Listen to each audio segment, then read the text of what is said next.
Assalamualaikum warahmatullahi wabarakatuh. Hai teman-teman semuanya, apa kabar? Bertemu lagi bersama saya, Aldila Lingga Safitri, NPM 5020173 dari kelas 2B, Prodi PGSD STKIP PGRI Lubuk Linggau, dengan tugas mata kuliah pendidikan karakter. Dosen pengampu Bapak Tio Gusti Satria Magister Pendidikan. Baiklah, pada pertemuan kali ini saya akan membahas 3 pokok pembahasan. Yang pertama, membahas tentang hakikat sekolah berkarakter. Sekolah merupakan sebuah tempat di mana proses pendidikan terjadi secara formal. Sekolah merupakan ujung tombak terlaksananya proses pendidikan. Di sekolah terjadi proses transfer ilmu yang dinamakan proses belajar. Sehingga sekolah merupakan tempat penanaman nilai ataupun ilmu pada peserta didik yang akan membentuk pribadi-pribadi unggul yang cerdas dan berkarakter. Sekolah berkarakter adalah upaya sekolah untuk menanamkan nilai-nilai budaya karakter dalam diri setiap warga negara, warga sekolah, melalui berbagai kegiatan baik dalam proses pembelajaran intrakurikuler, ekstrakurikuler, maupun penciptaan suasana lingkungan sekolah, sehingga budaya karakter menjadi sikap batin, serta landasan dalam bersikap dan bertingkah laku. Oleh karena itu, proses pembelajaran menjadi sangat penting di dalamnya, sebagai sarana menanamkan nilai-nilai karakter yang berbudaya. Baiklah, kita masuk pokok pembahasan yang kedua, membahas tentang nilai karakter yang dikembangkan di sekolah. Seperti yang kita ketahui, karakter adalah wujud pemahaman dan pengetahuan seseorang tentang nilai-nilai mulia dalam kehidupan yang bersumber dari tatanan budaya, agama, dan kebangsaan, seperti nilai moral, nilai etika, nilai budi pekerti, kebajikan dan syariat agama dan budaya, serta diwujudkan dalam sikap, perilaku, dan kepribadian sehari-hari hingga mampu membedakan satu dengan yang lainnya. Adapun 18 nilai-nilai dalam pendidikan karakter yang menurut Kementerian Pendidikan Nasional pada tahun 2013. Yang pertama, religius. Sikap dan perilaku yang patuh dan melaksanakan ajaran agama yang dianutnya, toleran terhadap pelaksanaan ibadah agama lain, dan hidup rukun dengan pemeluk agama. Yang kedua adalah jujur. Perilaku yang didasari pada upaya menjadikan dirinya sebagai orang yang selalu dapat dipercaya dalam perkataan, tindakan, dan pekerjaan. Yang ketiga, toleransi. Sikap dan tindakan yang menghargai perbedaan agama, suku, etnis, pendapat, sikap, dan tindakan orang lain yang berbeda dari dirinya. Yang keempat, disiplin. Merupakan tindakan yang menunjukkan perilaku tertib dan patuh pada berbagai ketentuan dan peraturan. Yang kelima, kerja keras. Suatu tindakan yang menunjukkan perilaku tertib dan patuh pada berbagai ketentuan dan peraturan. Jadi dengan perilaku tertib ini dapat membangun karakter siswa dalam kehidupan nyata. Yang ketujuh, mandiri. Mandiri merupakan sikap dan perilaku yang tidak mudah tergantung pada orang lain dalam menyelesaikan tugas-tugasnya. Yang kedelapan, demokratis. Demokratis dari cara berpikir, bersikap, dan bertindak yang menilai sama hak dan kewajiban dirinya dan orang lain. Yang kesembilan, rasa ingin tahu. Sikap dan tindakan yang selalu berupaya untuk mengetahui lebih mendalam dan meluas dari sesuatu yang dipelajarinya, dilihat dan didengarnya. Yang ke-10, semangat kebangsaan.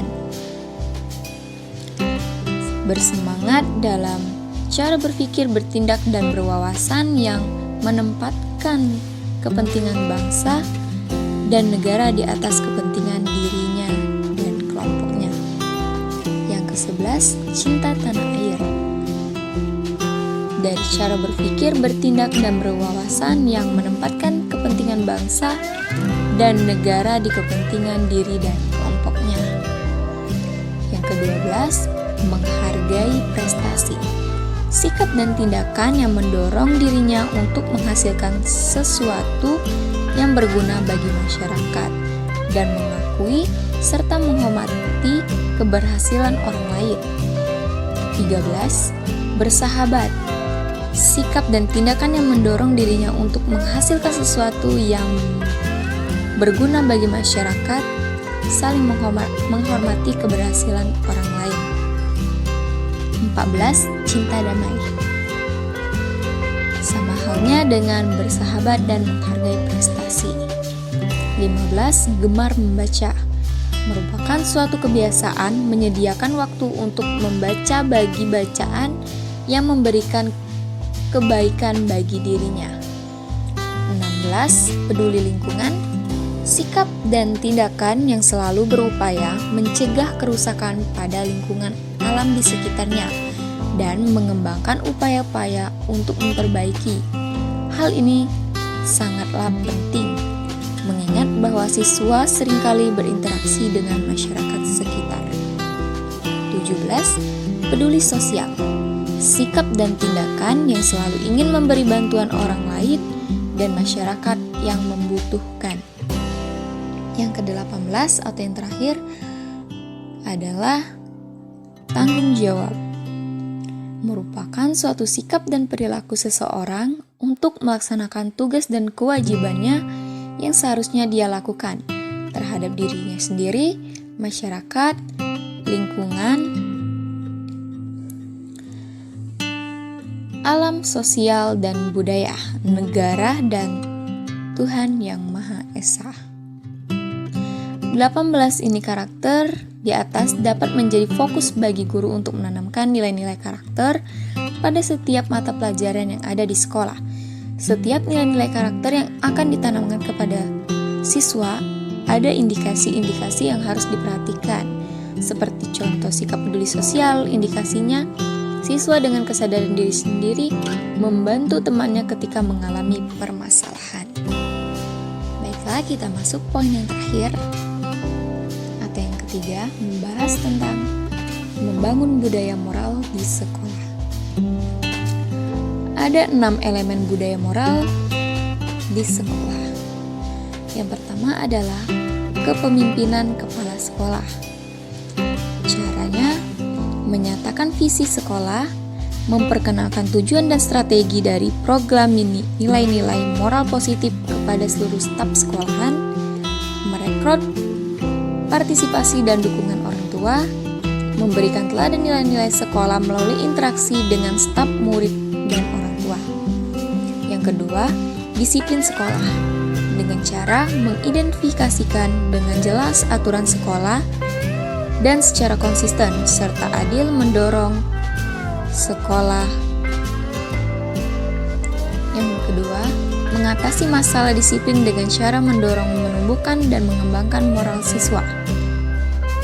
Dan memastikan aturan dan nilai sekolah ditegakkan dalam suatu lingkungan sekolah dan bergerak tangkas untuk menghentikan tindakan kekerasan dimanapun terjadi. Yang ketiga, mengembangkan rasa komunitas seluruh sekolah. Caranya menumbuhkan keberanian stakeholders sekolah untuk mengekspresikan apresiasi mereka atas tindakan peduli terhadap orang lain. Menciptakan kesempatan bagi setiap murid untuk mengenal seluruh staf sekolah dan murid sekolah di kelas lain. Mengajak sebanyak mungkin murid untuk terlibat kegiatan ekstrakurikuler, menegakkan sikap prioritas, menggunakan nama sekolah untuk mendorong masyarakat dengan nilai-nilai baik. Setiap kelas diberi tanggung jawab untuk berkontribusi dalam kehidupan sekolah. Yang keempat adalah pengelolaan sekolah yang demokratis. Cara untuk menerapkan pengelolaan kelas yang demokratis yaitu menyusun pengurusan siswa untuk memaksimalkan partisipasi siswa dan di antara sekelas dan dewan kelas. Membuat dewan siswa ikut bertanggung jawab terkait dengan masalah dan isu yang memiliki pengaruh nyata pada kualitas kehidupan sekolah. Yang kelima adalah menciptakan komunitas yang baik di antara para orang dewasa. Cara menerapkannya adalah memberikan waktu dan dukungan untuk staf sekolah untuk bekerja sama dalam menyusun bahan ajar dan melibatkan staf melalui kolaborasi pembuatan keputusan sesuai dengan bidangnya masing-masing. Yang kelima atau yang terakhir adalah memberi banyak waktu untuk peduli terhadap moral. Sekolah dapat meningkatkan kepentingan kepedulian terhadap moral dengan cara memodernisasikan tekanan akademis sehingga guru tidak mengabaikan pengembangan sosial moral siswa dan menumbuhkan kepercayaan diri guru untuk menghabiskan banyak waktu untuk mengurusi moral siswa. Mungkin hanya ini yang bisa saya sampaikan. Lebih dan kurang saya